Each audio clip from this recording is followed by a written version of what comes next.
I have this Camry that has a big dent on the bumper.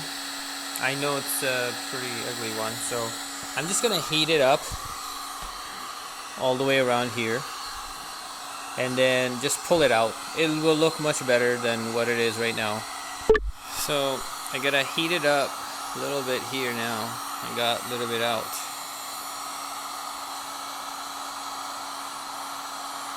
And after that, all I gotta do, try to go behind the bumper and push it out. Ouch. Be careful, it's hot. So here she is. It's looking a little better. Yep.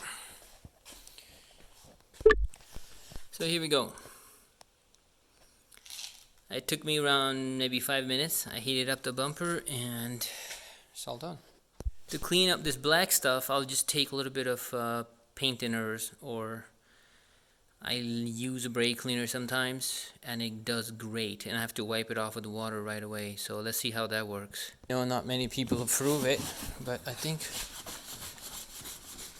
if I use a little bit of it,